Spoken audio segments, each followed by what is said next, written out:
இளைஞர்கள் அடலசன்ஸ் ஏஜ்ல இருக்கக்கூடிய மக்கள்.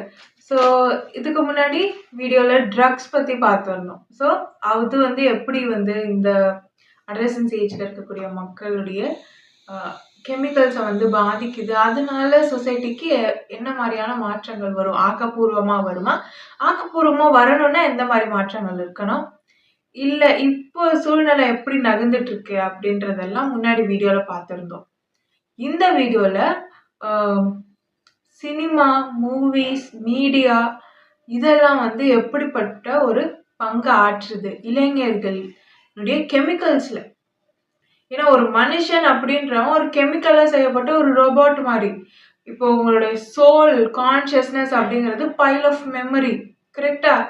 அப்போ நம்ம என்ன கன்சியூம் பண்றோம், எந்த மாதிரியான ஒரு ரொட்டீன் வச்சிருக்கோம், என்ன மாதிரியான விஷயங்களையும் நம்ம திருப்பி திருப்பி பண்றோம், அதெல்லாம் நம்ம பார்க்கணும். அப்போ அதில் தான் நம்மளுடைய கெமிக்கல்ஸே அடங்கியிருக்கு. நம்மளுடைய சிந்தனையில, செயல்திறன்ல நாம் எப்படி உணர்றோம் அப்படின்றது, இது எல்லாத்துலேயுமே நம்மளுடைய கெமிக்கல்ஸ் ரிஃப்ளெக்ட் ஆகும். அப்போ அந்த கெமிக்கல்ஸை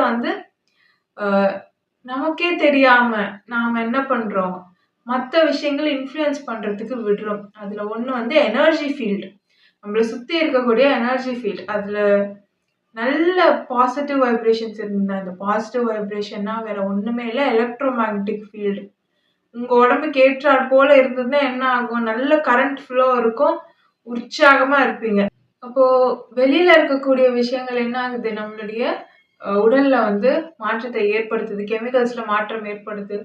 சில கெமிக்கல்ஸ்ல மாற்றம் ஏற்படும் போது வெளியில தெரியுது, தோல்ல தெரியுது, உடல்ல பிரதிபலிக்குது. சிலது பிரதிபலிக்காது, அது குணத்துல பிரதிபலிக்கும்.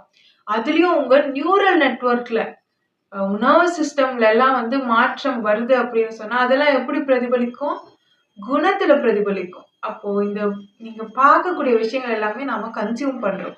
அது எப்படி நம்மளை பாதிக்குது, இளைஞர்களை அது எப்படி வழி நடத்தி போகுது, ஆக்கப்பூர்வமா இருக்கா இல்லையா பார்க்கலாம்.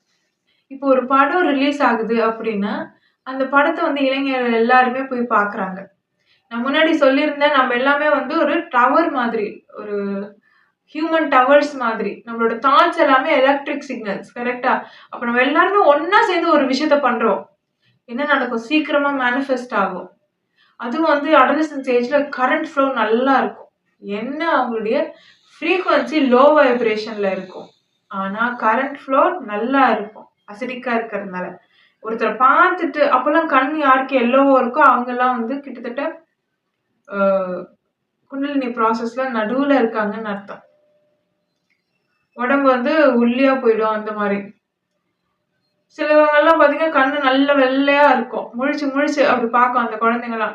அந்த குழந்தைங்கலாம் நல்ல குழந்தைங்க, அதுங்க லேட்டா வாழ்க்கையில இன்னும் நிறைய கஷ்டப்பட்டு ஐ ஓப்பன் பண்ணும். கெட்ட குழந்தைங்கன்னு சொல்ல முடியாது, கெட்ட வழியில போகக்கூடிய, ஈர்ப்புக்கு செவி சாய்க்கக்கூடிய வகையில கெமிக்கல்ஸ் அமைய பெற்ற அசிடிக்கா இருக்கக்கூடிய அடலசன்ஸ் ஏஜ்ல இருக்க குழந்தைங்க எல்லாம் பாத்தீங்கன்னா சீக்கிரமாவே ஐ ஓப்பன் ஆயிடும்.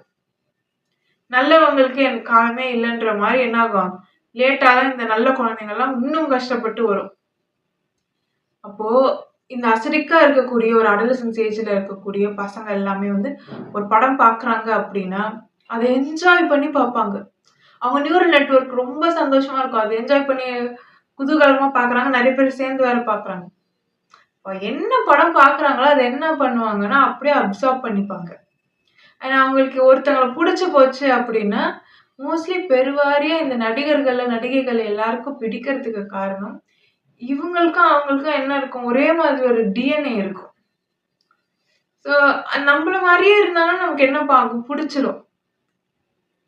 ஸோ இவங்களுக்கு பிடிச்சு போச்சு அப்படின்னா இந்த நியூரல் நெட்வொர்க் என்ன பண்ணும், அவங்க பண்றதெல்லாம் மிரர் பண்ணும்,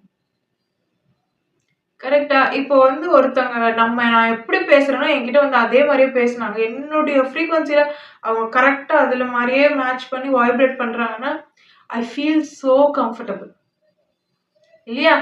அப்படி இருக்கும்போது அவங்க எது பண்ணாலும் என்ன பண்ணுவேன், எனக்கு கம்ஃபர்டபுளா இருக்கும். அதுக்கப்புறம் அவங்க ஏதாவது ஒரு விஷயம் புதுசா பண்றாங்க, என்கிட்ட இல்லாத ஒரு பழக்கம், அவங்க அதை புதுசா பண்றாங்கன்னு வச்சுக்கோங்களேன், அது எனக்கு அட்ராக்டிவா தெரியும், கரெக்டா? அப்போ 2 கிறிஸ்டல்ஸ் அவங்க வச்சிருக்காங்கன்னா அந்த கிறிஸ்டல்ஸ் அவங்க வச்சுட்டு இப்படி பண்ணிட்டே பேசுற பழக்கம் ஒருத்தங்களுக்கு இருக்குன்னு வச்சுக்கோங்களேன். அதுக்கப்புறம் அவங்க யோசிக்கும் போது இந்த 2 கிறிஸ்டல்ஸை வச்சுட்டு அவங்க யோசிக்கிறது, அப்புறம் அதை வச்சிடுறது. இது வந்து அவங்க எனர்ஜைஸ் பண்ணிக்கிறதுக்காக பண்றாங்க. ஆனா மத்தபடி அவங்க எல்லாத்துலயுமே வந்து என்ன மாதிரியே இருக்காங்க அப்படின்னா, எனக்கு அது எப்படி தெரியும்னா, அந்த பழக்கம் மட்டும் எனக்கு அட்ராக்டிவா தெரியும். ஏன்னா என்னோட கெமிக்கல்ஸ்ல எப்படி பதியப்பட்டிருக்கும், என்ன மாதிரியே ஒருத்தங்க இருக்காங்க. அப்ப அவங்க லோ ஆகும்போது அவங்க என்ன பண்றாங்க, இந்த மாதிரி விஷயங்கள் பண்றாங்க. அப்ப எனக்கு லோ ஆனா எப்படி எனக்கு தோணும், நம்மளும் அது மாதிரி பண்ணலாம் போல. டக்குன்னு என் பிரெயின் எங்க இருந்து அந்த இன்ஃபர்மேஷன் எடுக்குது பாருங்க. என்ன மாதிரியே சிமிலரா யாரு என்ன பண்ணியிருக்காங்களோ, அது எங்க இந்த பிரெயின் அப்சர்வ் பண்ணி அது டேட்டால போட்டு வச்சுக்கிச்சோ, அங்க இருந்து அது எடுக்குது. கலெக்டிவ் டேட்டா அது மாதிரி சிமிலரா இருக்கக்கூடிய அந்த கலெக்டிவ் டேட்டாவெல்லாம் எடுக்கும். சில சமயம் ரொம்ப ஒரு கஷ்டமான சுச்சுவேஷன்ல இருக்கோம் அப்படின்னா, முடிவெடுக்க தெரியலன்னா, நீங்க எந்த மாதிரியான சூழ்நிலையை கடந்து வந்தீங்களோ, உங்க எக்ஸ்பீரியன்ஸ்ல என்ன மாதிரியான விஷயங்கள் எல்லாம் வந்து நீங்க ஃபேஸ் பண்ணி வரீங்களோ, அதுல யாரோ ஒரு நபர் வந்து இதே மாதிரி ஒரு சுச்சுவேஷனை கையாண்டிருப்பாரு. அவர் எப்படி கையாண்டாருன்ற அந்த டீட்டெயில் உங்களுக்கு ஷேர் பண்ணியிருப்பாரு. அந்த ஐடியா வந்து உங்க மூளை எடுத்து கொடுக்கும். அது ரிலேட்டடா இருக்குல்ல, சிமிலரா இருக்குல்ல, அதை எடுத்து கொடுக்கும். இந்தா பிடிச்சிக்கோ அப்படின்னும். எக்ஸாம் ஹாலை தவிர மற்ற எல்லா இடத்துலயும் இது நல்லா வேலை செய்யும். இந்த அப்படி அப்படின்னு போடும். நமக்கு எப்படி தோணும், இதே மாதிரி தானே அவர் உடனே அவருக்கும் இதே மாதிரி பிரச்சனை வந்தது, இப்படிதானே அவர் சால்வ் பண்ணேன்னு சொன்னாரு அப்படின்னு சொல்லிட்டு நாம என்ன பண்ணுவோம், டக்குன்னு அது சரியா கரெக்டான்னு பார்க்க மாட்டோம். ப்ரெஷர். அதனால டக்குன்னு அதே முடிவே நம்மளும் எடுத்துடலாம்னு சொல்லி எடுப்போம். இன்னும் ரொம்ப மோசமான சுச்சுவேஷன்லாம் இருந்துச்சுன்னா டக்குன்னு ரியாக்ட் பண்ணியே ஆகணுன்ற சுச்சுவேஷன் எல்லாம் அமிக்டலா ஆக்டிவேட் ஆகும். அப்ப அதுக்கு ரிலேட்டா என்னென்ன டேட்டா இருக்கோ பார்க்கும். அப்போ வேற யாரு உங்க சர்க்கிள்ல இருக்கிறதுலே கெட்டவங்களோ, அவங்க இதே மாதிரி சுச்சுவேஷன் கையாண்டு இருந்தாங்கன்னா, அவங்க என்னென்ன இதுக்கு முன்னாடி பண்ணியிருக்காங்களோ அதை வந்து அது டக்குன்னு எடுத்து கொடுக்கும். அது ஞாபகப்படுத்துறதும் அது எடுத்து கொடுக்குதுல, அதுவே உங்களுக்கு ப்ராசஸிங் வந்து உங்களுக்கு தெரியாது, கான்ஷியஸ்க்கு வராது. அது சப்கான்ஷியஸா ஹேண்டில் பண்ணிடும். டக்குன்னு அமிக்டலா வேலை செய்யும், நீங்க அதே மாதிரி பண்ணுவீங்க. இதே மாதிரி மரபுல இருந்து எடுக்கும் சில விஷயங்கள். நெருக்கடியான சூழ்நிலையில டக்கு டக்கு டக்குன்னு அந்த முடிவுகளை வந்து அவங்க எடுப்பாங்க. எமோஷன்ஸை வந்து வெளிப்படுத்துவாங்க. மரபுல இருந்து வரும். ஸோ நம்ம என்ன பார்க்குறோம், நம்மளை சுற்றி என்ன நடக்குது, நம்ம எதை கன்சியூம் பண்ணுறோம், நமக்குள்ள எதை திணிக்கிறாங்க அப்படிங்கிறது, இது எல்லாமே நம்மளை இன்ஃப்ளூயன்ஸ் பண்ணும். அதுக்கப்புறம் நம்ம ஜீன்ல என்ன தரவுகள் இருக்கு அப்படின்றதும் முக்கியம். இது ரொம்ப எளிமையா சொல்லணும் அப்படின்னா, ஒரு நபர் அவரை வந்து ஒரு இக்கட்டான சூழ்நிலைக்கு நீங்க கொண்டு போறீங்க அப்படின்னா, அவரை வந்து இந்த முடிவை எடுக்க வைக்கணும் அப்படின்னு நாம முயற்சிக்கிறோம் அப்படின்னா, முன்னாடியே இந்த மாதிரியான முடிவுகளை வேற ஒருத்தர் எடுத்த அந்த ஞாபகங்களை வந்து அவருக்கு வந்து தெரியப்படுத்தணும். அவர் ஃப்ரெண்டோ யாரோ வந்து என் வாழ்க்கையில இந்த மாதிரியான விஷயங்கள் வந்து நடக்குது இப்போ, அதனாலதான் நான் இந்த முடிவு எடுத்தேன் அப்படின்னு சொல்லிட்டு போற மாதிரி ஒரு அமைப்பை வந்து ஏற்படுத்திட்டு, அப்புறம் அந்த நபருக்கு அதே மாதிரி ஒரு சுச்சுவேஷன் கொடுத்தீங்கன்னா, அவர் பிரெயின் ஆட்டோமேட்டிக்கா இந்த நபர் சொன்னார்ல, இதே முடிவை தான் அவரும் எடுப்பார். அவருக்கு நிறைய வேற வேற ஆப்ஷன்ஸ் இருக்கலாம். அவருக்கு வெளியில வர்றதுக்கான வேற சில சந்தர்ப்பங்கள் கிடைக்கிறதுக்கான வாய்ப்பும் இருக்கலாம். ஆனா அதெல்லாம் எதுவுமே என்ன பண்ணாது, அவர் பிரெயின் அப்பத்திக்கு யோசிக்காது. நெருக்கடியான ஒரு சுச்சுவேஷன் கொடுத்தீங்கன்னா என்ன ஆகும், ரொம்ப சீக்கிரமா இருக்கக்கூடிய இந்த டேட்டாவை எடுத்து அவர் கையில கொடுத்துரும் மூளை. அதனாலதான் நம்ம மூளையை நம்ம கண்ட்ரோல் பண்ணணும். நம்ம மூளையை நம்ம கண்ட்ரோல் பண்ணல அப்படின்னா மூளை என்ன பண்ணும், இந்த கெமிக்கல்ஸ் மூளையை கண்ட்ரோல் பண்ணும், மூளை நம்மள கண்ட்ரோல் பண்ணும். இல்லைன்னா நம்ம மூளையை வேற ஒருத்தன் கண்ட்ரோல் பண்ணுவான். ஸோ இந்த மாதிரியான விஷயங்கள் வந்து இந்த மூளை செய்யும்.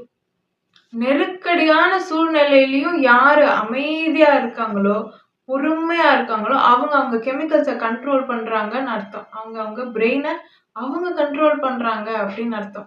நெருக்கடியான சூழ்நிலை கொடுத்தா நான் வந்து மாறிடுவேன், இந்த மாதிரி சூழ்நிலையால தான் நான் இப்படி நடந்துக்கிட்டேன் இப்படின்னு எல்லாம் சொன்னீங்க அப்படின்னா, செல்ஃப் கண்ட்ரோல் இல்லை, தன்னிலை இல்லை, எமோஷனல் டிசிப்ளின் இல்லை, தாட்ஸ்ல டிசிப்ளின் இல்லை அப்படின்னு அர்த்தம். எமோஷனல் இன்டெலிஜென்ஸ் இல்லைன்னு அர்த்தம். அப்போ நாம எதை ரசிச்சு பார்க்குறோமோ அது என்ன ஆகும், அதை வந்து நாம எடுத்துப்போம். அதை நம்ம நியூரல் நெட்வொர்க் என்ன பண்ணும், மிரர் பண்ண ஆரம்பிக்கும். அந்த ஹீரோ இப்படி பண்றாரா, அதே மாதிரி நானும் பண்ணுவேன். அது சரியா தப்பா எனக்கு தெரியாது. இப்படி இது வந்து 100% வந்து நடக்கும். ரொம்ப 100% இது நம்ம ரிவர்சபிள் அப்படின்றதே கிடையாது இங்க. குரங்குக்குள்ள கதை தெரியும். நீங்க என்னென்ன போடுறீங்களோ அது என்ன பண்ணீங்க, என்னென்ன கேப் எடுத்து போட்டா அதுவும் கேப் எடுத்து போடும். நம்ம கேப் எடுத்து வச்சுக்கிட்டா அதுவும் கேப் எடுத்து வச்சுக்கும். என்ன பண்றோமோ அது திரும்ப பண்ணும். அதே மாதிரிதான் மனுஷங்க. இது புதிய கான்செப்டே கிடையாது. அதுவும் தமிழுக்கு இது புது கான்செப்ட் கிடையாது. தமிழ்ன்றது ஒரு மொழியே கிடையாது. தமிழ்ன்றது அறிவு. ஸோ தமிழ் வந்து நாகரீகம், அறிவு. அதுக்கு வந்து இது பழைய கான்செப்ட். இந்த நம்ம சாமி கும்பிடுறது, இந்த வழிபாடு விஷயங்கள்ல இருந்து எல்லாமே பார்த்தீங்கன்னா கிட்டத்தட்ட இந்த கான்செப்ட், இந்த நியூரல் நெட்வொர்க் எப்படி ரெஸ்பான்ஸ் பண்ணுது அப்படின்றத வச்சுதான் அந்த வழிமுறைகள் எல்லாமே வந்து கட்டமைக்கப்பட்டிருக்கும். காரணம், ஒருத்தர் பிறந்து இங்க வந்து வாழறாரு அப்படின்னா அவருக்கு வந்து நல்லது கெட்டதுன்னு எப்படி தெரியும், மொராலிட்டி எப்படி தெரியும்? சிந்திச்சு செயல்படுற அளவுக்கு அறிவும், பகுத்தாயிர அளவுக்கு பகுத்தறிவும் அவங்களுக்கு கிடைக்கிற அந்த வயசு வர வரைக்கும், அந்த அளவுக்கு எக்ஸ்பீரியன்ஸ் வர வரைக்கும் அவங்க ஏதோ ஒரு மொராலிட்டி அவங்க ஃபாலோ பண்ணியே ஆகணும். கரெக்டா? அப்போதான் அவங்களுக்கு அந்த கண்ணோட்டம் தான் அவங்களுக்கு எது சரி எது தப்புன்னு சொல்லி கொடுக்கும். ஒரு 20 வயசாவது 25 வயசாவது ஆகும் இதுதான் சரி இதுதான் தப்புன்னு நாம புரிஞ்சுக்கிறதுக்கே. எது சரி எது தப்பு, எது நல்லது எது கெட்டதுன்னு தேடுறதுக்கே என்ன ஆகும், இளமை பருவம் ஃபுல்லா போயிடும், காலம் ஃபுல்லா போயிடும். ஸோ அப்படி இருக்கும்போது அதற்கு தான் இந்த மதம், இந்த வழிமுறை எல்லாமே. இந்த வழிமுறைகள் நீங்க எலக்ட்ரான்ஸை லூஸ் பண்ற மாதிரி இருக்கும். நீங்க கரண்ட் ஃப்ளோ நல்லா இருக்கிற மாதிரியான வழிமுறைகளா இருக்கும். மரத்தை சுத்துறது, கோயில் சுத்துறது எல்லாமே. அப்போ மத நூல்கள் இதெல்லாம் என்னன்னு பாத்தீங்கன்னா எல்லாத்துலயுமே நல்ல விஷயமும் சொல்லப்பட்டிருக்கும், ஒரு கெட்ட விஷயமும் அங்க இருக்கும். அப்ப ஏன் அந்த எல்லாமே கரெக்டா இருந்துட்டு சில பொய்கள் மட்டும் ஏன் நடுவுல இருக்குன்னா, அது பொய்ன்னு நீ எப்போ கண்டுபிடிக்கிறியோ, அதை தப்பா சொல்லியிருக்காங்கன்றத எப்ப நீ கண்டுபிடிக்கிறியோ அப்பதான் உனக்கு பகுத்தாய்வே வருதுன்னு அர்த்தம். அப்பதான் நீ தேடல்லே ஈடுபடுவ. அப்ப எது சரி, அப்ப இதுல சொன்னது சரியில்லைன்னா அப்ப எது சரி? அப்ப அந்த தேடல் வரும்போதுதான் நமக்கு என்ன ஆகும், வாழ்க்கை என்னன்னே புரியும். இது ஒரு நாடகம்னு புரியும். இது எல்லாமே மாயை அப்படின்னு நமக்கு புரிய ஆரம்பிக்கும். அதனாலதான் நல்லது சொல்லிட்டே வந்து அதுக்கு நடுவுல சில பொய்களையும் கெட்டதையுமே சொல்லுவாங்க. பொய்களுக்குள்ள ஒரு உண்மை இருக்கும், உண்மைகளுக்குள்ள ஒரு சில பொய்களும் இருக்கும். அதை தேடி கண்டுபிடிக்கிறது தான் நம்மளுடைய வாழ்க்கையில நாம் அடுத்த கட்டத்துக்கு போறதுக்கான ஒரு வழியா அது அமையுது. அப்ப நல்லது கெட்டது என்னன்னு பிரிச்சு பார்க்கக்கூடிய அந்த வயசு, அந்த வயசுதான் என்ன, 11 வயசு. மனசு என்ன சொல்லும், கெமிக்கல்ஸ் தானே மனசு. அப்ப ஆல்கலைனா இருக்கிறவங்க ஓகே, அசிடிக்கா இருக்கிற குழந்தைங்க என்ன சொல்லும் மனசு, கெட்டது பக்கம் போன்னு சொல்லும். அதுக்கப்புறம் இந்த சமூகம் என்ன சொல்லும், இல்ல இதெல்லாம் தப்புன்னு சொல்லியிருக்கு, அப்போ இதுதான் கரெக்ட் அப்படின்னு மூளை சொல்லும். அப்போ ரெண்டுத்துக்கும் இடையான போராட்டம், அந்த போராட்டத்துலதான் என்ன ஆகுது, பகுத்தாய்வு செய்யறோம், பகுத்தறிவு பிறக்குது. ஆல்கலைன் குழந்தைங்க இதுதான் சரின்னு நம்பிடும். அது நான் இப்படிதான் இருப்பேன், நல்லதா தான் இருப்பேன் அப்படின்னு நம்பி அது போய்கிட்டே இருக்கும். அதுக்கு உண்மை புரியறதுக்கு லேட் ஆகும். ஆனா கெட்ட வழியில போறவனுக்கு சீக்கிரம் உண்மை புரிஞ்சிடும். எப்பவுமே தப்பான வழியில போறவனுக்கு உண்மை சீக்கிரம் புரியும். நல்ல குழந்தை நல்ல வழியில போகுது, நான் நேர்மையா இருப்பேன், உண்மையா இருப்பேன், நியாயம்டா நீதிடா தர்மண்டான்னு போற குழந்தை வந்து லேட்டா பல அடி வாங்கிதான் அதுக்கு புரியும். சோ நல்ல குழந்தையா இருக்கலாம், ஆனா நல்ல குழந்தைங்க கொடுக்கக்கூடிய நல்ல மூளை செயல்திறன் இருக்கக்கூடிய இந்த அவதார்ஸ் சொல்றீங்க, பிளாக் ஷீப்னு சொல்றீங்க, இந்த வம்சாவழி வேர்க்கால பிளட் லைன்ல கடைசியா வந்த குழந்தைங்க எல்லாம் சொல்றீங்கல்ல, அந்த குழந்தைங்க கொடுக்கக்கூடிய அவுட்கம் விட கரெக்டா டியூன் பண்ணோம்னா இந்த அமிலத்தன்மை வாய்ந்த குழந்தைகள் கொடுக்கக்கூடிய அவுட்கம் வந்து ட்ரெமெண்டஸா இருக்கும். கட கட கட கடன்னு நடக்கும் வேலை. இந்த இதுக்கு இப்படிதான் அவன் 10 வகையில யோசிப்பான். இவன் இப்படிதான்னு யோசிப்பான். அவன் நெறைய விஷயம் யோசிப்பான். ஏன் சரி? இது ஏன் சரியா வராது? இது ஏன் தப்பா வரும்? இவன் கரெக்ட்டா சொல்யூஷன சீக்கிரம் சொல்லிடுவான். இவனுக்கு இது ஏன் சொல்யூஷனா இருக்கக்கூடாது? அது ஏன் சொல்யூஷனா இருக்கக்கூடாது? இவனுக்கு நெறைய எண்ணங்கள் வரும். இவனுக்கு சொல்யூஷன் கிடைச்சிருச்சு. ஆனா இவனுக்கு 10 வழி கிடைச்சிருக்கு. அந்த 10 வழியில எது சரின்னு இவன் ஆராய்ஞ்சு கண்டுபிடிச்சிருக்கான். இப்போ அந்த மீதி இருக்க 9 வழியும் வேற எதுக்கெல்லாம் பொருந்தும்ன்றதையும் இவன் கண்டுபிடிப்பான்.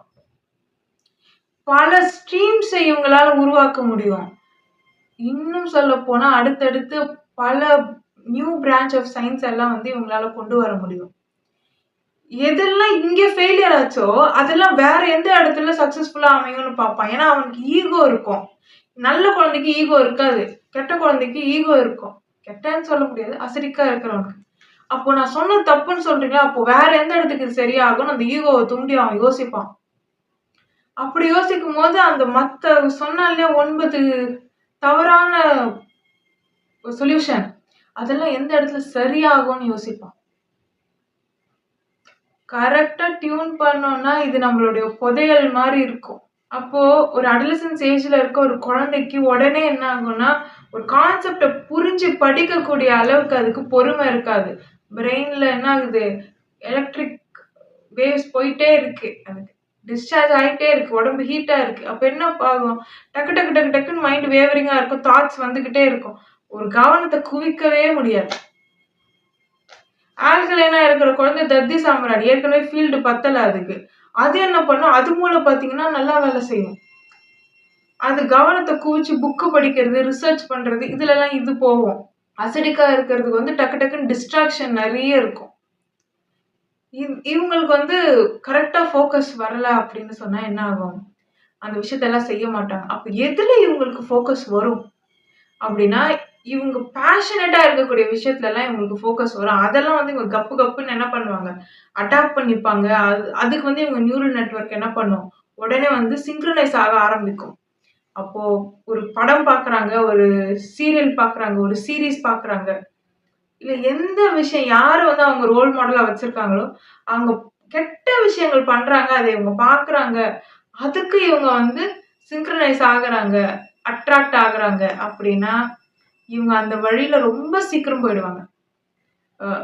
கெட்ட விஷயங்கள், ட்ரக்ஸ் யூஸ் பண்றது, அதுக்கப்புறம் வயலன்ஸ், அதுக்கப்புறம் மோசமான நார்சிஸ்டிக் பிஹேவியர், மற்றவங்களோட எமோஷன்ஸ்க்கு முக்கியத்துவம் கொடுக்காம எமோஷனல் இன்டெலிஜென்ஸ் கம்மியா இருக்கிற மாதிரியான விஷயத்த வந்து ப்ரொஜெக்ட் பண்ணக்கூடிய படங்கள், அப்புறம் வந்து இதுதான் ஆல்ஃபா அப்படின்னு சொல்லி ஒரு ஒரு பிம்பத்தை வந்து உருவாக்குவாங்க.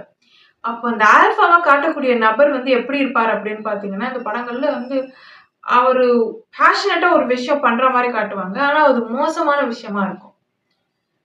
அப்போ அதெல்லாம் பார்க்கும்போது இதுதான் கெத்து போல, இதுதான் நல்ல விஷயம் போல அப்படின்னு நினைச்சு இந்த பசங்க என்ன ஆகுறதுக்கு சான்ஸ் இருக்குன்னா, இவங்களுடைய கெமிக்கல்ஸே மாறும். நியூரல் நெட்வொர்க் அஃபெக்ட் ஆச்சுன்னா மொத்தமாவே போயிடும். அதே இவங்க பண்ணிக்கிட்டே இருப்பாங்க திருப்பி. அது சப்கான்ஷியஸா நடக்கும். இதுல போயிட்டு நாம ரெக்கவர் பண்றது வந்து ரொம்ப கஷ்டம். அப்போ இதை எப்படி ஆக்கப்பூர்வமா யூஸ் பண்றது அப்படின்னா, அப்போ இவங்கெல்லாம் யார் மேல ரொம்ப கிரேஸா இருக்காங்களோ, யாரை வந்து ரொம்ப பேஷனேட்டா ஃபாலோ பண்றாங்களோ, அவங்க எல்லாருமே வந்து ஆக்கப்பூர்வமான விஷயங்களை வந்து ப்ரொஜெக்ட் பண்ற மாதிரியான படங்கள் பண்ணலாம். சாங்ஸ் எல்லாமே வந்து அப்படி வடிவமைக்கலாம். இந்த சாங்ஸ் அப்படின்றது வந்து இவங்களுக்கு ரொம்ப இன்ஃப்ளூயன்ஸ் கொடுக்கும் இந்த மாதிரி டைம்ல. ஏன்னா இவங்க வந்து ரொம்ப அசிடிக்கா இருக்காங்களா, இவங்க பொறுமை இருக்காது. ஒரு புக்கு படிக்க முடியுமா அப்படின்னு கேட்டா ஒரு 4 பேஜ் படிக்க முடியாது. அதுவும் வந்து இப்போ ஒரு நார்மல் புக்குன்னா அவங்க படிப்பாங்க. ஃபாரின் ஆத்தர் புக்குன்னா அவங்களால படிக்க முடியாது. ஏன்னா அதோட அலைன்மெண்ட் அந்த வே எல்லாம் டிஃப்ரெண்டா இருக்கும்ல. இவங்க இதுக்கே பழக்கப்பட்டிருப்பாங்க. புதுசா ஏதாவது ஒண்ணு வருதுன்னா அது ஏத்துக்கவே முடியாது. பழசதான் நான் வந்து ரொட்டீனா வச்சிருப்பேன் அப்படின்னு சொல்ற வழக்கம் கொண்டு இருப்பாங்க இந்த 10 வயதுல இருக்கிறவங்க. ஒரு வேற மாதிரியான ஒரு விஷயத்த வந்து என்னால பார்க்க முடியாது, என்னால அக்செப்ட் பண்ணிக்க முடியாது. அது எனக்கு ரீடபிள் ஃபார்மேட்டா இல்ல அப்படின்னு அவங்க நம்புவாங்க. இப்படி இருக்கிறது மிகவும் ஆபத்தான ஒரு விஷயம். அவங்க சில பேர் பார்த்தீங்கன்னா, ஒரு புதுசா ஒரு ஆப் வருதுன்னு வச்சுக்கோங்களேன். பழைய ஆப் ஒண்ணு யூஸ் பண்ணிட்டு இருப்பாங்க. இந்த புது ஆப்ப யூஸ் பண்ணுங்க அப்படின்னு சொன்னா, அவங்களால யூஸ் பண்ண முடியாது. ஏன்னா, அதுதான் எனக்கு கம்ஃபர்டபுளா இருக்கு. அதுதான் எனக்கு ரீடபிளா இருக்கு. என் மைண்டுக்கு அது ஃபிக்ஸ் ஆயிடுச்சு. என்னால வந்து வேற மாத்த முடியாது அப்படின்னு நெனைப்பாங்க. காக்னிட்டிவ் டிசனன்ஸ் இது ரொம்ப அதிகமா இருக்கும். புதுசா இருக்க விஷயத்துக்கு வந்து நான் என்ன பண்ண மாட்டேன், செவி சாய்க்க மாட்டேன், கேட்க மாட்டேன், புரிந்து கொள்ள முயற்சி பண்ண மாட்டேன். எனக்கு இதுதான் கம்ஃபர்டபிள் அப்படிங்கிறது. இது வந்து அசிடிக்கா இருக்கக்கூடிய எல்லா மக்களுக்குமே இருக்கும். அடலசன்ஸ் ஏஜ்ல அதிகமா இருக்கும். அப்போ பாடல்கள்ல நல்ல வரிகள நாம இன்க்ளூட் பண்ணும்போது என்ன பண்ணுவாங்கன்னா, அது அவங்களுக்கு சப்கான்ஷியஸா போய் பதிஞ்சிரும். அவங்க அத பாடிட்டே இருப்பாங்க. நல்ல டியூன் அப்படின்றதுனால. அப்போ வந்து அது அவங்களுக்கு அந்த கருத்துக்கள் வந்து சீக்கிரமா ஆழமா என்ன ஆகும்? உள்ள போகும். இது ஒரு விஷயம். அதுக்கப்புறம் நல்ல நல்ல ட்ராமாஸ், நல்ல நல்ல படங்கள் எல்லாம் கொண்டு வர்றது. இந்த மாதிரியான விஷயங்கள். ஒரு ஹீரோ வந்து ஒரு நல்ல ஒரு சயன்ஸ் ஃபிக்ஷன் படம் குடுக்குறாரு அப்படின்னா, நெறைய சயின்ஸ் கான்செப்ட் எல்லாமே வந்து அந்த மக்களுக்கு வந்து நம்ம சொல்லிக் குடுத்து புரிய வைக்க முயற்சி பண்ணி தோற்று போன விஷயங்கள் எல்லாமே ஒரு படம் வந்து சொல்லிக் குடுத்துரும். அப்போ அவ்ளோ பவர்ஃபுல்லா இருக்கு மீடியா. அப்படி இருக்கிற பட்சத்துல, அ ஒரு நல்ல விஷயம், ஒரு நல்ல கருத்தியல் கொண்ட படங்கள் வந்துச்சு அப்படின்னா, நல்ல தாக்கத்தை ஏற்படுத்தும். மோசமான படங்கள் வருது அப்படின்னும்போது, சீரிஸ் வருது, ட்ராமா வருது அப்படின்னும்போது, அது அந்த சமூகத்துல இருக்கக்கூடிய அந்த இளைஞர்கள் முக்கியமா, அவங்கள வந்து வேற பாதைக்கு வந்து அது ஈட்டு செல்லும். மோஸ்ட்லி ஆண்களுக்கு வந்து அசிடிக்கா இருக்கக்கூடிய தன்மை தான் இயற்கையே. ஸோ அதே மாரி இந்த ரத்த வம்சாவழிகள்ல அமிலம் பாயும்போது முதல்ல பாதிக்கப்படுறதுன்னு பார்த்தீங்கன்னா, ஆண்கள் தான். அதுலயும் அடலசன்ஸ்ல இருக்கக்கூடிய ஆண்கள வந்து கட்டுப்படுத்துறது அப்படின்றது ரொம்ப கஷ்டமான ஒரு விஷயம். அப்போ இந்த சமயத்துல எல்லாம் வந்து அவங்கள அட்லீஸ்ட் கெட்டதுக்கு வழிநடத்தாம, அ நாம வந்து தற்காத்துக் கொள்ளலாம். நல்ல விஷயங்களுக்கு வந்து அவங்கள இன்ஃப்ளூயன்ஸ் பண்ணோம் அப்படின்னு சொன்னா, ரொம்ப சீக்கிரமாவே இந்த சொசைட்டில மாற்றம் இருக்கும். அதாவது ஆண் வந்து ஒரு பெண்ண மதிக்கிறது, பெண்ணுடைய உணர்வுகளுக்கு முக்கியத்துவம் குடுக்கறது. அ பெண் அப்படிங்கிறது வந்து ஒரு எதிர்ப்பாலினம் அப்படின்னு பார்க்காம, கிட்டத்தட்ட அந்த எப்படி ஆசிட், ஆல்கலைன் இருந்தா தான் ஒரு பேட்டரி இயங்கும் அப்படின்ற மாதிரி யின் யாங் தியரில ஒரு ஆண், பெண்ணுன்றது வந்து இந்த சமூகத்துல ரொம்ப முக்கியம். நம்ம இவ்ளோ காலமா என்ன பண்ணிட்டோம்? பெண்ண வந்து அ சப்ரஸ் பண்ணியே வச்சிருக்கோம். ஏன்னா, பெண் எவால்வ்ட். ஆண விட பெண் அந்த காலகட்டத்தில பார்த்தீங்கன்னா, காலகட்டத்தில இருக்கக்கூடிய சமகால ஆணை விட சமகால பெண் எவால்வ்டு. அதனால தான் அவங்களுக்கு உடல் பலம் குறைவு. ஏன்னா, அவங்களுக்கு இந்த எனர்ஜி ஃபீல்டு பத்தல. நான் சொல்லியிருந்தேன். யாரெல்லாம் எவால்வ்டோ அந்த எனர்ஜி ஃபீல்டு பத்தலையோ, அவங்களுக்கு உடல் பலம் கம்மியா இருக்கும். அவங்களுக்கு இன்னும் ஃபீல்டு வேணும். இன்னும் கரண்ட் தேவைப்படுது. அப்போ விமென்ஸ் எப்பவுமே எப்படி இருக்காங்க? கொஞ்சம் உடல் ரீதியா பலவீனமா இருக்கிற மாதிரி இருக்காங்க. ஆண் எப்படி இருக்காங்க? உடல் ரீதியா பலம் பொருந்தியவர்களா இருக்காங்க. இது ஃபுல்லாவே கெமிக்கல்னால தான் இந்த கட்டமைப்பே இருக்கும். இது ஒரு சிமுலேஷன் மாரி தான். அப்படி பார்க்கும்போது என்ன அர்த்தம்? பெண் வந்து ஆணை விட எவால்வ்டுன்னு அர்த்தம். ஆனா நம்ம அவங்கள ஏன் அடக்கி அடக்கி வச்சுக்கிட்டு இருக்கோம் இத்தன வருஷமானா, திடீர்னு இத கட்டமைப்ப உடைக்கக்கூடிய அந்த யோசனை பெண்ணுக்கு வந்துட்டா என்ன ஆயிடும்? அடுத்த ஜெனரேஷன் அவங்க ஜெனரேட் பண்ணாம குழந்தை பெத்துக்காம போயிடுவாங்க. இந்த கட்டமைப்பே உடைஞ்சிரும். அப்போ களி முத்துறது அப்படின்ற அந்த ஸ்டேஜ்க்கான முக்கியமான அந்த காரணமே பார்த்தீங்கன்னா, மக்கள் தொகை பெருக்கம் தான். அதுவே போயிடுது அப்படின்னும்போது, அப்படி ஒரு கட்டமைப்ப நம்மளால உருவாக்க முடியுமா? அப்போ அதுதான் காசு, அதுதான் வந்து மோட்டிவ் அப்படின்னும்போது, அந்த கட்டமைப்ப எப்படி உருவாக்குவோம்? பெண்கள் வந்து கொஞ்சம் அறியாமையில இருக்கிற மாரியும், தன்னுடைய பலத்த அறியாம, எப்பவுமே ஒரு சப்மிசிவா இருக்கிற மாரியுமே இந்த சொசைட்டி வந்து அமைக்கப்பட்டிருக்கு. ஏன்னா, அப்பதான் அடுத்த ஜெனரேஷன் வரும். இப்போ அந்த காலநிலை மாறிடுச்சு. இப்ப அடுத்த எனர்ஜிய வந்து கொஞ்சம் எனர்ஜி ஃபீல்ட கொஞ்சம் அப்படி ரெகுலேட் பண்ணலாம் அப்படின்ற அளவுக்கு நம்ம போயிருக்கோம், முன்னேறி இருக்கோம். அப்போ பெண்களுக்கு விழிப்புணர்வு கிடைச்சிருச்சானா அவேக்கன் ஆயிட்டாங்க. ஆனா இப்பவும் ஆண்களுக்கு அவேக்கனிங் கிடைக்கல. அவங்க கொஞ்சம் அசரிக்கா இருக்கிறதுனால எது சரி எது தப்புன்னு தெரியாம கொஞ்சம் அப்படி அப்படி திண்டாட்டமா இருக்கு. ஆனா ஆண்கள் தான் நிஜமான ஒரு தூண்கள் மாதிரி. அவங்க கரெக்டா அப்படி டியூன் பண்ணி அவங்கள அவங்களே வந்து வடிவமைச்சுக்கிட்டாங்க, ரீப்ரோகிராமிங் பண்ணிக்கிட்டாங்க அப்படின்னு சொன்னா இந்த சமூகம் அவ்வளோ நல்லா இருக்கும். அப்போ ஒரு பெண்ணினுடைய பலம், அந்த பெண்ணினுடைய பலத்தை வந்து புரிஞ்சுக்கிட்டு அதை அங்கீகரிக்கக்கூடிய ஒரு ஆண், அதே மாதிரி அந்த பெண்ணினுடைய உணர்வுகளுக்கு மதிப்பளிக்கக்கூடிய ஒரு ஆண், அந்த பெண்ணுடைய அந்த இன்ட்யூஷன், அவங்களுடைய அந்த விஷன், அதை எல்லாமே என்ன பண்றக்கூடிய புரிஞ்சுக்கிட்டு அதை வந்து பக்கபலமாக கொண்டு முன்னேறக்கூடிய ஒரு ஆண். இப்படிப்பட்ட படங்கள் எல்லாம் வந்துச்சு அப்படின்னு சொன்னா எப்படி இருக்கும்? அதுல இன்ஸ்பயர் ஆகி அந்த பருவத்தினர் என்ன பண்ணுவாங்க? அவங்களுடைய பெண்களுக்கு முக்கியத்துவம் கொடுப்பாங்க. இல்ல அப்படின்னும் போது வெறும் பெண்ணை வந்து காட்சி பொருளா, போக பொருளா, ஒரு காம பொருளா இப்படி மட்டுமே சித்தரிக்கக்கூடிய படங்கள் வரும்போது, அப்போ அதுல நடிக்கக்கூடிய நடிகர்களை வந்து தன்னுடைய ரோல் மாடலா கொண்ட இளைஞர்கள் என்ன பண்ணுவாங்க? அவங்க அப்படியே மிரர் ஆகும். யோசிச்சு இது நடக்காது. யோசிச்சு நான் இதுதான் பிக் பண்ணுவேன், இதை பிக் பண்ண மாட்டேன் அப்படிலாம் அந்த சப்கான்ஷியஸா நடக்கும். குல்லாவை தூக்கி போட்டா குரங்கு எப்படி தூக்கி போடுது? அதே மாதிரிதான். நியூரல் நெட்வொர்க் இதெல்லாம் அப்சர்வ் பண்ணி வச்சுக்கிட்டு மிரர் பண்ணும். ஸோ இந்த மாதிரியான படங்கள் இப்போ வர்றதுனாலே சமூகத்துக்கு அது ரொம்ப பெரிய சீர்கேடா அமையுது இல்லையா? சரி, அப்போ அந்த மாதிரியான நல்ல படங்கள் வந்த காலகட்டம் இருக்கா அப்படின்னு பார்த்தா இருக்கு. இருக்கு. அந்த மாதிரி நல்ல படங்கள் வந்த காலகட்டம் வந்து இருந்தது.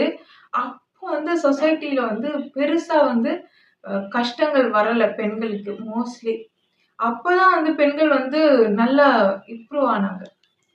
அந்த மாதிரி படங்கள் வந்த காலகட்டங்கள்லாம் பார்த்தீங்கன்னா, பெண்கள் வந்து முதல் தலைமுறையா வந்து படிக்க ஆரம்பிச்சது அதெல்லாம்.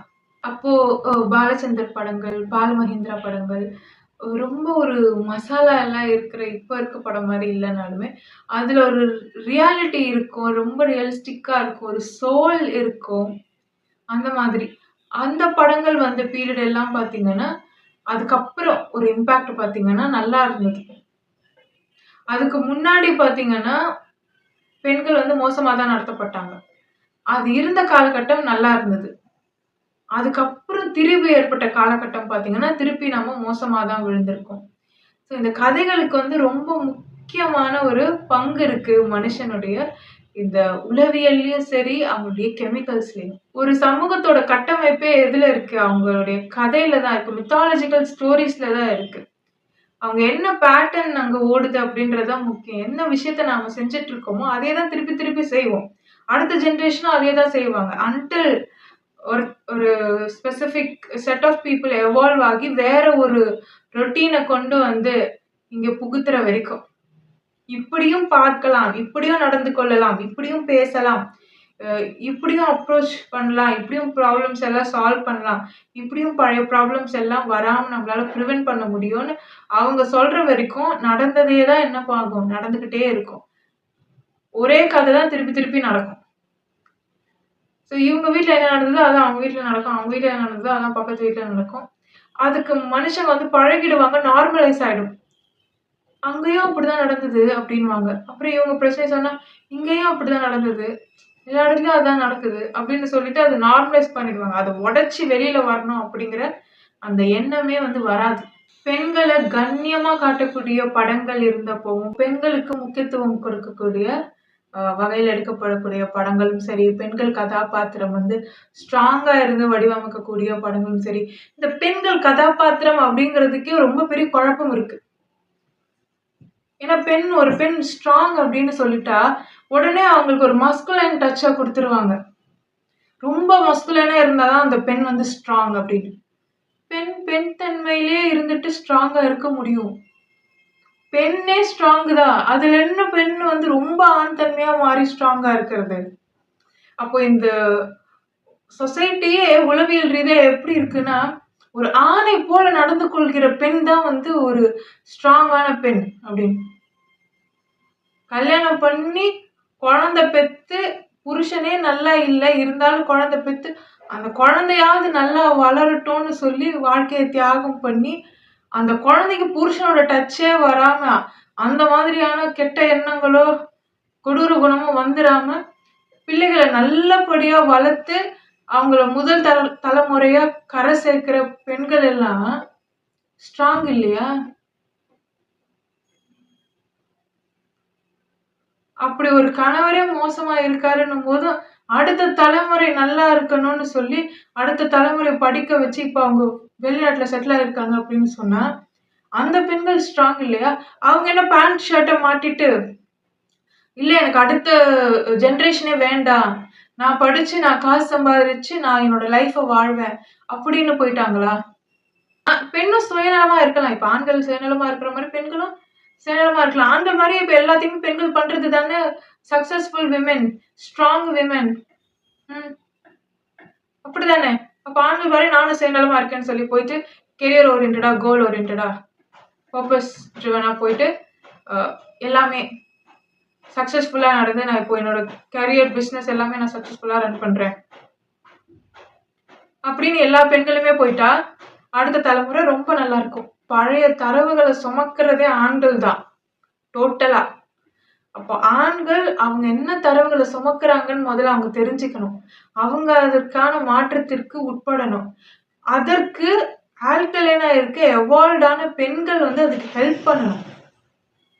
அப்படி இல்லாம நான் அவங்கள விட்டுட்டு நான் போறேன், நான் வந்து எனக்கு தெரியுது இவங்க எல்லாம் பாதிக்கப்பட்டிருக்காங்கன்னு தெரியுது, இவங்க எல்லாம் என்ன ரொம்ப காயப்படுத்துறாங்க, உண்மைதான் ரொம்ப காயப்படுத்துறாங்க, அதை மறுக்கவே முடியாது.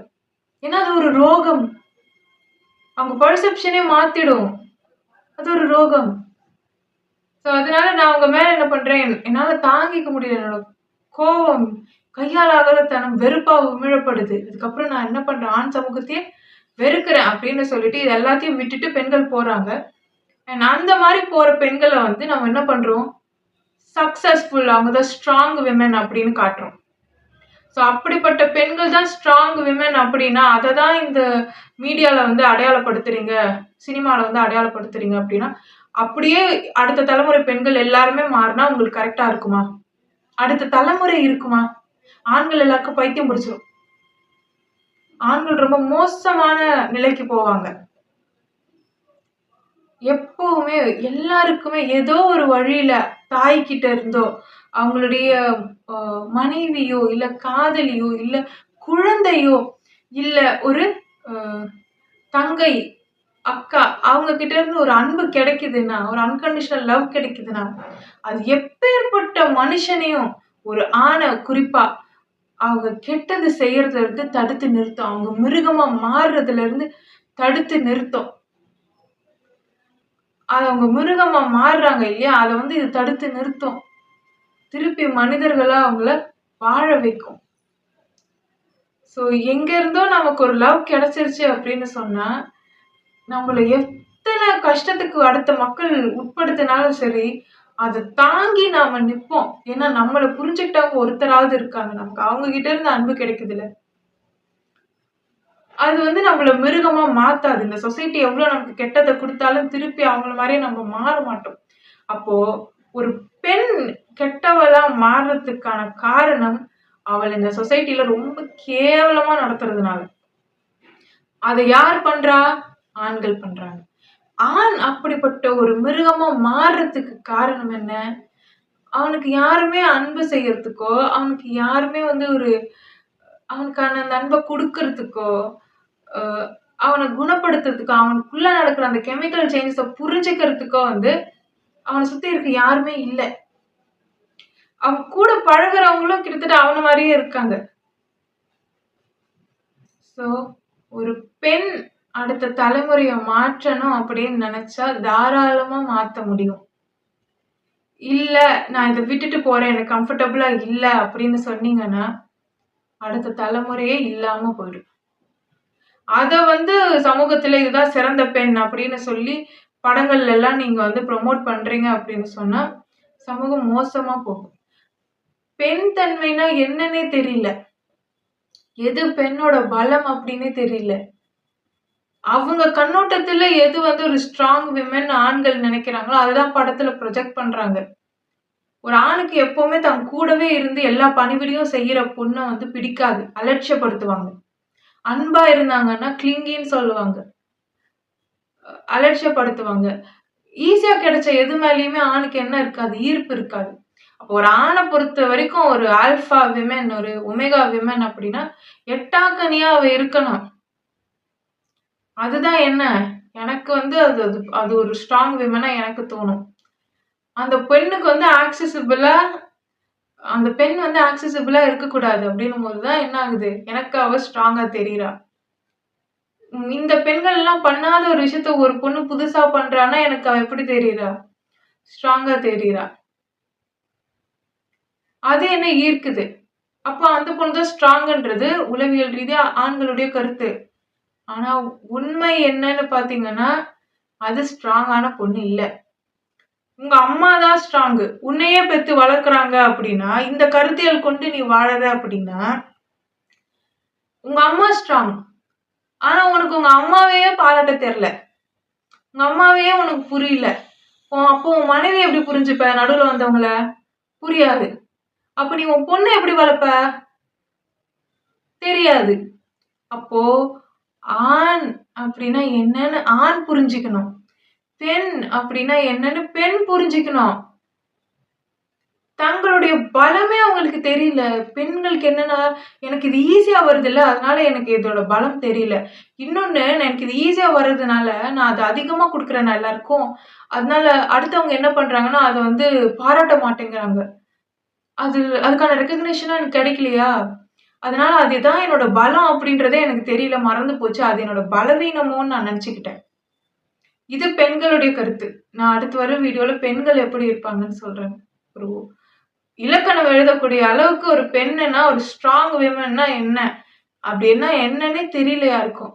ஒருத்தவங்க வாழ்ந்து காட்டிட்டாங்கன்னா, அவங்கள பார்த்து அவங்க கூட இசையறது வந்து ரொம்ப சுலபமா இருக்கும். ஏன்னா நியூரல் நெட்வொர்க் என்ன பண்ணும்? டக்குன்னு அது அதே மாதிரி தான் நடந்துக்கும். ஆனா, ஒருத்தவங்க வாழ்ந்தே காட்டல. ஒரு நல்ல பெண்மணினா எப்படி இருப்பாங்கன்னே எனக்கு தெரியாது. அப்படி இருக்கிற சமூகத்துல வந்து, இதுதான் கரெக்ட்டான பெண்ணு. இதுதான் வந்து சரி அப்படின்னு சொல்லி அவங்க கண்ணோட்டத்த மாத்தி புரிய வைக்கிறதுக்குள்ள கொஞ்சம் கஷ்டமா இருக்கும். ஸோ, அதுக்கு பதிலா வாழ்ந்து காட்டுறதே ஈஸி. அது கொஞ்சம் தூசி தட்டி, இந்த திரைய நம்ம விலக்கணும் அப்படின்னா அவங்களுக்கு புரிஞ்சிரும். ஏன்னா லிவிங் எக்ஸாம்பிளா கூடவே சில பேர் இருப்பாங்க. நம்ம வந்து பெண் இப்படிதான் இருப்பா, இப்படிதான் இருப்பான்னா புரியாது. ரியல் டைம் எக்ஸாம்பிள் சொல்லணும். சொல்லிட்டு கொஞ்சம் டியூன் பண்ணா கரெக்ட்டா இருக்கும். அதுக்கப்புறம் ஒரு ஆண் எப்படி இருக்கணும்? ஆண்னா வந்து ஈகோஸ்டிக்கா இருக்கிறது, இப்படி இருக்கிறது, ஆதிக்கம் செலுத்துறது, அவன் தான் பெஸ்ட்ன்னு இருக்கிறது, அது ஆண் இல்ல. அப்ப ஆணுக்குன்னா ஒரு இலக்கணம் இருக்கு. மறந்து போச்சு நடுவுல. இங்க பாருங்க இந்த எவல்யூஷன் பீரியட்ல இந்த டைம்ல மக்கள் தொகை பெருக்கணுன்றதுக்காக ஒரு சொசைட்டி ஸ்ட்ரக்சர் இங்க நடுவுல இருக்கு. அதுதான் உண்மையா? அதுதான் நீயா? அப்படின்னு கேட்டா, அதுதான் சரியா? அப்படின்னு கேட்டா கிடையாது. இப்போ களி முத்திருச்சு. நம்ம அடுத்த லெவலுக்கு போறோம். அப்போ நம்ம என்ன பண்ணணும்? ஜீன்ல இருக்கக்கூடிய பழைய மரபுகளையும், பழைய தரவுகளையும், அந்த மரபு அறிவையும் நாம என்ன பண்ணணும்? எடுத்துட்டு வரணும். இல்ல இன்னும் நான் அப்படியே தான் இருப்பேன்னா, எவல்யூஷனுக்குன்னு ஒரு சைட் எஃபெக்ட் இருக்கு.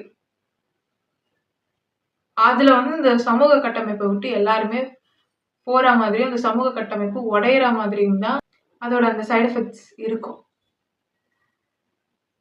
ஸோ அதுக்கு நாம பலியாயிடுவோம். அப்போ எளிமையான வழி என்ன? யாராவது ஒரு சிலர் என்ன பண்ணணும்? இதுதான் பெண்மை, இதுதான் வந்து பெண் தன்மை, இதுதான் வந்து அ இப்படிதான் ஒரு ஸ்ட்ராங் விமன் இருப்பாங்க அப்படின்னு வாழ்ந்து இலக்கணம் எழுதணும். ஸோ அது அப்படியே மரபுல பதியும். அது நியூரல் நெட்வொர்க் வந்து மிரர் பண்ணும். அப்போ ரொம்ப ஈஸியா மாற்றம் நடக்கும்.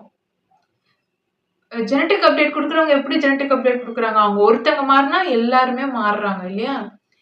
மாற்றம் அப்படியே வந்து நடக்கும். அதே மாதிரி தான். யார் ஒருத்தர்கிட்ட போய் இது தப்பு, உங்ககிட்ட ஒரு குறை இருக்கு, இது ஒரு நோய் அப்படின்னுலாம் நம்ம சொன்னோம் அப்படின்னா, அதுலருந்து அவங்கள ஹீல் பண்ணி கொண்டு வர்றது ரொம்ப கஷ்டம். கான்ஷியஸா ஒருத்தங்கள ஹீல் பண்ணி வெளியில எடுக்கிறது வந்து ரொம்ப கஷ்டம். அவங்க நெறைய எஃபர்ட்ஸ் போடுற மாதிரி வரும். ஆனா சப்கான்ஷியஸா சிலர வந்து அ சிலர மட்டும் இல்ல, ஒரு பெரும் கூட்டத்தையே கூட நம்ம என்ன பண்ண முடியும்?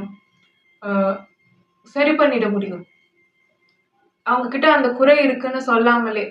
ஸோ அப்படி பார்த்தீங்கன்னா, ஒரு பெண், ஒரு ஆண் இந்த ஜெனடிக் அப்டேட் குடுத்த இந்த பிளட் லைன்ஸ்ல கடைசியா வரக்கூடியவங்க எல்லாம் பார்த்தீங்கன்னா, அவங்க வந்து நல்லவங்களா வாழ்ந்து, தன்னுடைய தாட்ஸ வந்து சுய பரிசோதனை செஞ்சுக்கிட்டு, எமோஷனல் இன்டெலிஜென்ஸ வளர்த்துக்கிட்டு, அதுக்கப்புறம் எமோஷனல் டிசிப்ளின வளர்த்துக்கிட்டு, அவங்க வந்து இருந்தாங்க அப்படின்னு சொன்னா, அவங்க வாழ்ந்து இப்படிதான் ஒரு ஸ்ட்ராங் விமன், இப்படிதான் ஒரு ஸ்ட்ராங் மென் அப்படின்னு அவங்க வந்து இதுதான் உண்மையான ஒமேகா, இதுதான் உண்மையான ஒமேகா.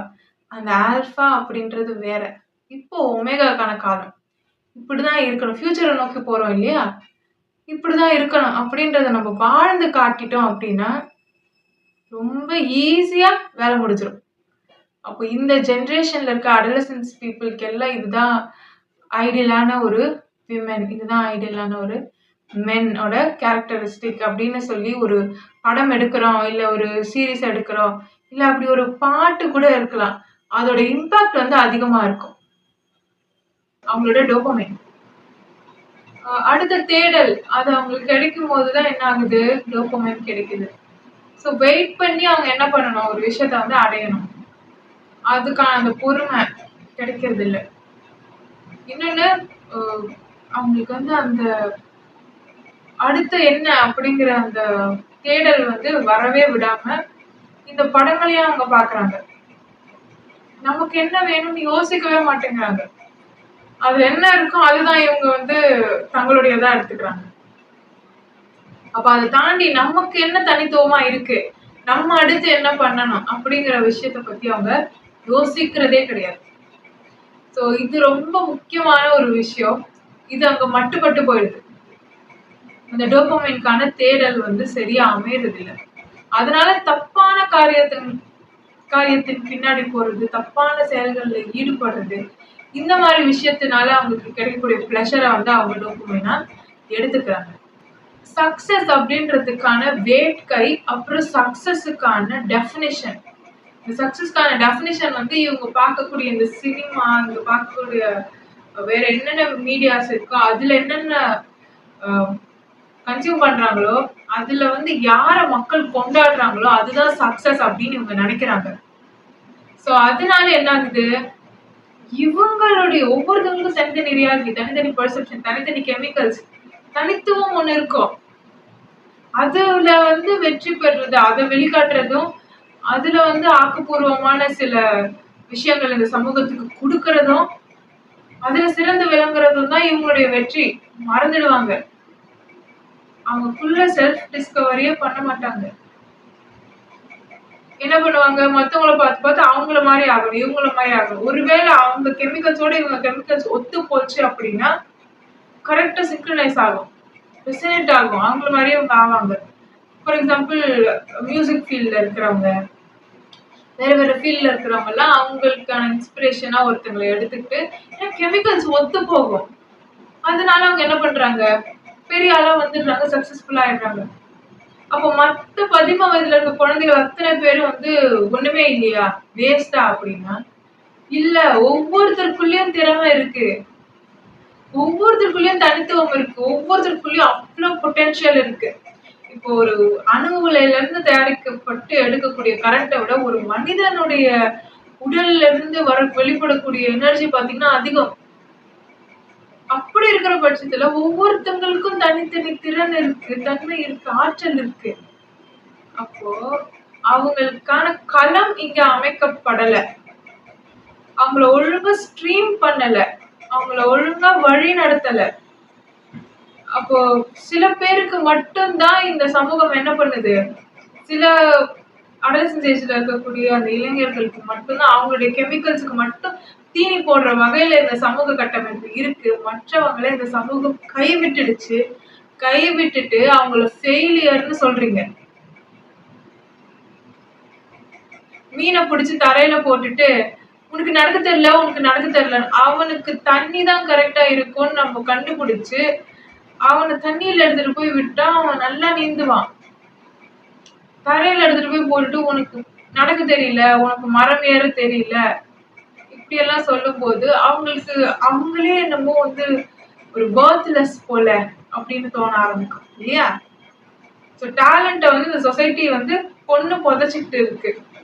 அப்போ இந்த இளைஞர்களுக்குமே அந்த டோபமைன் வந்து வேற வழியில கிடைக்குது. இன்னொன்னு அவங்க சில நிகழ்ச்சிகள் எல்லாம் பாக்குறாங்க, அதெல்லாம் பாத்தீங்கன்னா இவங்களுக்கு யாரு பிடிச்சிருக்கோ அவங்க வந்து ஜெயிக்கிறாங்க, அவங்க அவார்டு வாங்குறாங்க, அண்ட் அவங்க வந்து ஸ்பீச் கொடுக்குறாங்க, சந்தோஷப்படுறாங்க. அதெல்லாம் பார்த்து இவங்க நியூரான்ஸ் என்ன ஆகுது, மிரர் பண்ணுது. இவங்களுக்கே என்னமோ அதெல்லாம் நடந்துட்ட மாதிரி இவங்களுக்கு ஒரு சந்தோஷம் வருது இல்லையா? கிரிக்கெட் மேட்ச்ல ஒருத்தவங்க ஜெயிச்சுட்டா நமக்கு நமக்கு பிடிச்ச டீம் ஜெயிக்குது, நமக்கு சந்தோஷமா இருக்கு இல்லையா? அந்த மாதிரிதான். அப்ப என்ன ஆகுது, நீர்த்து போயிடுது, மட்டுப்பட்டுருது. இவங்களும் சாதிக்கணும், நம்ம கிட்ட என்ன இருக்கு அப்படின்றத ஒரு தனித்தன்மைய அவங்க வந்து கண்டறியவும் தவறுறாங்க. அவங்களுக்கே அவங்க முக்கியத்துவம் கொடுக்கறது இல்ல. நமக்கு நம்மளே முக்கியத்துவம் கொடுக்கலன்னா யார் மூணாவது மனுஷனை வந்து தேத்துவான்? இவ வந்து நல்லா இரு, உன் வாழ்க்கை நல்லா இருக்கும்னு. நமக்கு நம்ம தான் எஃபர்ட் போடணும். இன்னொருத்தர் சந்தோஷமா இருக்காரு, இன்னொருத்தர் வந்து ஜெயிக்கிறாரு, பார்த்து நம்ம என்ன பண்றோம், கை தட்டுறோம். ஆனா நமக்குள்ளேயும் என்ன இருக்கணும், ஒரு வேட்கை இருக்கணும். நம்ம யாருன்றதே நம்ம கவனிக்கணும். அடுத்தவங்களையே பார்த்துட்டு இருந்தா எப்படி, நம்மளையும் பார்க்கணும் இல்லையா? ஸோ இந்த இளைஞர் சமூகத்துக்கு அந்த டோபமைன் ஈஸியா கிடைச்சிருது. அண்ட் அவங்கள மாதிரி இவங்க இல்ல அப்படின்றதுனால இவங்க தன்னையே ரொம்ப தரக்குறைவா நினைச்சுக்கிறாங்க. இதை விட கொடூரமான விஷயம் உலகத்துல இருக்கவே இருக்காது. தன்னையே வந்து குறைச்சலா மதிப்பிடுறது, தன்னையே வந்து இழிவா மதிப்பிடுறது. இது வந்து சுப்பீரியாரிட்டி காம்ப்ளெக்ஸை விட இது மோசம். இப்படி இருக்கக்கூடிய ஒரு நபரை சமூகம் கொண்டாடுது, இப்படி இருக்கக்கூடிய ஒரு நபரை சமூகம் பாராட்டுது. நான் அந்த மாதிரி இல்ல, அப்ப எனக்கெல்லாம் சக்சஸ் வந்து எட்டாத கனியா தான் இருக்கும் போல, நான் அதுக்கெல்லாம் ஆசைப்படவே கூடாது அப்படின்ற மாதிரி ஒரு மனநிலைக்கு அவங்க சப்கான்சியஸா போயிடுவாங்க. சோ அவங்க உளவியல் ரீதியாவே அவங்க வொர்த்லெஸ் அப்படின்னு அவங்க நம்புவாங்க. என்னுடைய வேலை இது மட்டும்தான் போல அப்படின்னு அவங்க நம்புவாங்க. எப்போ ரைட் சைடு பிரெயினும் ஆக்டிவேட் ஆகி மிட் பிரெயினும் நல்லா வேலை செய்யுதோ அப்போதான் என்ன ஆகும், பெஸ்ட் வெர்ஷன்ல இருக்கும்னு அர்த்தம். அப்ப அப்படி இருக்கிறவங்களுக்கு தான் தனித்துவமான டேலண்ட் எல்லாம் வெளியில வரும். அவங்களுக்கு அந்த டேலண்ட் வந்திருக்கு, அதனால அவங்க வந்து வெளிப்படுத்துறாங்க. அது சமூகத்துல வந்து அவங்க திருப்பி கொடுக்குறாங்க, பே பேக் பண்றாங்க. அதுக்காக சமூகம் என்ன பண்ணுது, அவங்களுக்கு பாராட்டுகளை கொடுக்குது, அவங்க சக்சஸ்ஃபுல்லா இருக்காங்க. நம்ம என்ன பண்ணணும், நம்ம பாடியை வந்து பண்படுத்தணும். அதை விட்டுட்டு நான் வொர்த்லெஸ் நீயே உளவியல் ரீதியா ஒண்ணு சொல்லிக்கிட்ட அப்படின்னா அது தற்கொலைக்கு சமானம். அதே போல சோஷியல் காஸ் ஒரு அவலம் இந்த சமூகத்துல நடக்குதுன்னா, இந்த ஒமேகாவா இருக்கிறவங்க, பிளாக் ஷீப், அதுக்கப்புறம் இந்த அவதார்ஸ் சொல்றோம்ல, பிளட் லைன்ல லாஸ்டா இருக்கவங்க, ஜெனடிக் அப்டேட் கொடுத்தவங்க, இவங்க தான் வந்து ரியாக்ட் பண்ணணும். இவங்க ரியாக்ட் பண்ணும்போது இவங்க அவங்களுக்குள்ள அந்த மாற்றம் ஏற்படுத்தும் போது என்ன ஆகுது, சுத்தி இருக்கிறவங்களும் அதே மாதிரியா மாறுவாங்க. ஆனா இந்த மூவிஸ்ல வந்து என்ன பண்ணுவாங்கன்னா, ஒரு காசுக்காக ஒரு ஹீரோ போராடுவாரு. அதை போராடுறதை இவங்க பார்த்தோன்னே இவங்களுக்கும் வந்து என்ன ஆகும், நியூரல் நெட்வொர்க் அப்படியே சந்தோஷமா இருக்கும். அதே என்னமோ இவங்களும் போராடிட்ட மாதிரி உங்களுக்கு ஒரு ஃபீலிங் வந்துடுச்சா, அதுல என்ன ஆகும், அந்த மாற்றம் வந்துட்டா மாதிரி காட்டுவாங்க. மாற்றம் வந்துடுச்சு, நிஜத்துல மாற்றம் வந்துச்சா இல்ல. அப்ப அந்த நியூரல் நெட்வொர்க் என்ன ஃபீல் பண்ணும், மாற்றம் வந்துடுச்சுன்னு ஃபீல் பண்ணும். அவ்வளவுதான். அந்த வந்த அந்த கோபம், சமூகத்தினுடைய அவல நிலையை பார்த்து வந்த அந்த கோபம் கூட என்ன ஆகும், நீர்த்தடிக்கப்பட்டுரும். அதனால இவங்க அவங்களுக்குள்ளேயும் மாற்றம் ஏற்படுத்திக்க மாட்டாங்க, சமூகத்திலயும் மாற்றம் வரணும்னு போராட மாட்டாங்க. அது அப்படியே வந்து அந்த ஒரு உணர்வே வந்து அப்படியே டார்மன்ட் ஸ்டேட்டுக்கு போயிடும். அந்த கொடுமையான விஷயங்கள், அநீதிகள் இந்த சொசைட்டில நடந்துட்டே இருந்தாலுமே இவங்க என்ன பண்ண மாட்டாங்க, அதுக்கு ரியாக்ட் பண்ணவே மாட்டாங்க. கண்டும் காணாம போகிறதுக்கு மக்கள் வந்து பழகிப்பாங்க. அண்ட் ஸ்கிரீன்ல வந்து என்னென்ன விஷயங்கள் எல்லாம் பாக்குறோமோ அதெல்லாம் வந்து சப்கான்சியஸா என்ன ஆகும், பதிவாகும். அது பிடிச்சவங்க செஞ்சாங்கன்னா என்ன ஆகும், நியூரல் நெட்வொர்க் வந்து மிரர் பண்ணும். வேற மாதிரியான விஷயங்கள் எல்லாம் பதிவாகிட்டே வரும். நம்ம என்னதான் அப்போ ரியாக்ட் பண்ணலனாலும் அது பதிவாகும். திடீர்னு அந்த சமயத்துல அதே மாதிரியான ஒரு நெருக்கடியான சூழ்நிலையை நம்ம சந்திக்கும் போது கலெக்டிவ் டேட்டாவா இது எடுத்துட்டு வரும். இதுக்கு சிமிலரா இருக்க டேட்டாவை எல்லாம் மூளை என்ன பண்ணும், எடுத்துட்டு வந்து இல்லாத இருக்கான்னு பாரு இந்த பிரச்சனையில இருந்து தப்பிக்கிறதுக்கு உனக்கு தெரிஞ்சது அப்படின்னு சொல்லி அதெல்லாம் ரீகலெக்ட் பண்ணி கொண்டு வந்து கொடுக்கும். அப்படி கொடுக்கக்கூடிய அந்த தரவுகள்ல பெரும்பாலுமே இப்படி சப்கான்சியஸா நம்ம மனசுல பதியக்கூடிய விஷயங்களும் வரும். மோசமான அவலமான விஷயங்களை வந்து நாம வந்து மீடியால நியூஸ் சேனல்ல இது அதுல கேட்டுட்டே இருக்கும்போது பிரெயின் வந்து நார்மலைஸ் பண்ணும். பிரெயின் அதை நார்மலைஸ் பண்றதுனால நாம அதுக்கு ரியாக்ட் பண்ண மாட்டோம், அது மாத்தணும்னு நினைக்க மாட்டோம், ஒரு மந்த நிலை வந்துடும். இன்னொரு விஷயம், நமக்கு என்னென்ன ப்ரோக்ராம்ஸ் வந்து நம்ம பிரெயின் நார்மலைஸ் பண்ணிக்குதோ அது எல்லாமே நம்ம வாழ்க்கையிலும் நம்மளை சுத்தியுமே திரும்ப திரும்ப நடக்கும். ஏன்னா நம்ம உடம்பு வந்து ஒரு கெமிக்கல் ப்ரோக்ராம் மாதிரி. ரூமர்ஸ் பேசுறவங்க வாழ்க்கை வந்து மோசமா தான் இருக்கும், முன்னேறவே முன்னேறாது. காரணம், அவங்க ரூமர்ஸா எதெல்லாம் பேசுறாங்களோ அதெல்லாமே அவங்க பிரெயின் நார்மலைஸ் பண்ணி வச்சுக்கும். அப்ப அவங்களே ரீப்ரோகிராமிங் பண்ணிக்கிறாங்கன்னு அர்த்தம். கெட்ட விஷயங்களுக்காக அவங்க வந்து முன்னேறதுக்கான வாய்ப்பு ரொம்ப கம்மி. அதே மாதிரிதான் நம்ம நியூஸ் சேனல்லாம் பாக்குறோம் அப்படின்னாலுமே இப்போ வர கண்டென்ட் எல்லாம் அப்படிதான் இருக்கு. ஸோ அப்படியே உங்க வாழ்க்கை வந்து ரிவால்வ் ஆகும், உங்க ரியாலிட்டி அப்படியே சேஞ்ச் ஆகும். நீங்க கிட்ட இருக்கிற அந்த கெமிக்கல்ஸ் தான் என்ன பண்ணுது, உங்களோட மைண்டை வந்து இன்ஃப்ளூயன்ஸ் பண்ணுது. அதுதான் உங்க பெர்செப்ஷன். அந்த பெர்செப்ஷன் தான் ரியாலிட்டி. அப்ப என்ன ப்ரோக்ராம்ஸ் எல்லாம் நீங்க எடுத்துக்கிறீங்களோ அதெல்லாம் கெமிக்கல்ஸ்ல சேஞ்சஸை கொண்டு வரும், உங்க ரியாலிட்டியே மாறிடும். அப்போ எமோஷனல் டிசிப்ளின் ஒன்று நம்ம கொண்டு வரோம் அப்படின்னா, தாட்ஸ்ல டிசிப்ளின் நம்ம கொண்டு வரோம் அப்படின்னா, நம்ம நல்ல விஷயத்தையே பார்த்து, நல்ல விஷயத்தையே கேட்டு, நல்ல விஷயத்தையே பேசி நம்ம இருந்தோம் அப்படின்னு சொன்னா நம்மளோட ரியாலிட்டியை நம்மளால மாற்ற முடியும். இந்த மாதிரியான விஷயங்களை நம்ம கன்சியூம் பண்ண நம்ம பெர்செப்ஷன் அஃபெக்ட் ஆயிடும். டெசிஷன் மேக்கிங் ஸ்கில்ஸ்ல வந்து யாரோ எங்கேயோ எடுத்த முடிவுகளை நீங்க எடுப்பீங்க. உங்களை அந்த முடிவை எடுக்க வைப்பாங்க. மார்க்கெட்டிங்ல படிச்சவங்களுக்கு எல்லாம் தெரிஞ்சிருக்கும். ஒரு பொருளை ஒருத்தவங்க வாங்குறாங்கன்னா இன்னொரு பொருள் சம்பந்தமே இல்லாம இன்னொரு பொருளையும் வந்து அவங்கள வாங்க வைக்க முடியும். சோ ஒரு பொருள் வாங்குறாங்கன்னா அதுக்கு தொடர்புடைய ஒரு பொருளை வந்து நம்ம வாங்க வைக்கலாம். சரியா? இது வாங்குறாங்கன்னா அது இன்னொன்னு தேவைப்பட வாங்க வைக்கலாம், அது வேற விஷயம். ஆனா சம்பந்தமே இல்லாம இன்னொரு பொருளையும் வாங்க வைக்க முடியும். உளவியல் ரீதியா மனிதர்களை வந்து சப்கான்சியஸா நம்மளால சில விஷயங்கள் பண்ண வைக்க முடியும். ஸோ அதனாலதான் நியூரல் நெட்வொர்க் ஃபுல்லா கனெக்ட் பண்ணி எல்லாருக்குமே என்ன பண்ணணும்னு சொன்னேன், லைட்ல கனெக்ட் பண்றேன். லைட்ல கனெக்ட் பண்ணா நம்ம டெலிபதி பண்ணலாம். ஸோ எந்த ஒரு ஸ்கிரீனும் இருக்காது, திரைகள் இருக்காது, யார் என்ன நினைக்கிறாங்கன்னு நமக்கு தெரியும். அண்ட் கெமிக்கல் பேலன்ஸ் இருக்கும். எல்லாருக்குமே நல்ல ஹை ஃப்ரீக்வன்சி எமோஷன்ஸ் மட்டுமே இருக்கும். குண்டலினி ப்ராசஸ் பண்ணிட்டு இருக்க டைம்ல வந்து அந்த மாதிரியான இளைஞர்களுக்கு படங்கள் எல்லாம் பார்த்தாங்கன்னா பிரெயின்ல கெமிக்கல்ஸ் வந்து மாறுபடுற சூழ்நிலை அப்போதான் அந்த ஃப்ரண்டல் லோப் வளருது. அப்போ அந்த வளர்ற காலத்திலேயே கொண்டு போய் இந்த மாதிரியான கெட்ட விஷயங்கள், கெட்ட படங்கள், கெட்ட உதாரணங்களை கொண்டு போய் நாம காட்டணும் அப்படின்னு சொன்னா அவங்க அதுக்குதான் ரொம்ப ஸ்ட்ராங்கா இசைவாங்க. அப்ப அவங்க கேரக்டர் மாறிடுச்சு அப்படின்னா யாரு என்ன சொன்னாலும் வந்து அதை மாத்தி அமைச்சுக்கிறது ரொம்ப கஷ்டம். அவங்களே வந்து கஷ்டப்பட்டு அந்த இடத்து வெளியில வர மாதிரியோ இல்ல ஒரு ட்ராமாக்கு அப்புறம் அந்த மாற்றம் நிகழ்ற மாதிரியோ வந்து மாறிடும். இந்த மாதிரிதான் பல ஆண்களுக்கு வந்து அவங்களுடைய கேரக்டர் வந்து கட்டமைக்கப்பட்டிருக்கு.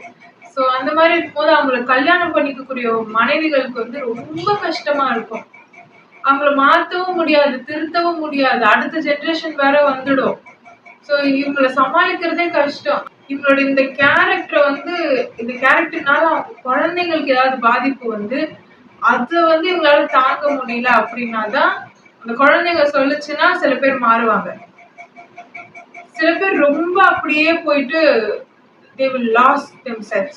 அப்படி இருக்கிறவங்க ஈவன் அவங்க அடுத்த ஜெனரேஷன் வந்து இதெல்லாம் மாத்திக்கோங்கன்னு சொன்னாலுமே மாறவே மாட்டாங்க. குடும்பத்தை கைவிட்டுட்டு போயிடுவாங்க. இதெல்லாம் வந்து துறவு மனநிலை அப்படின்னா நம்ம வந்து இதை சரி கட்டவே முடியாது.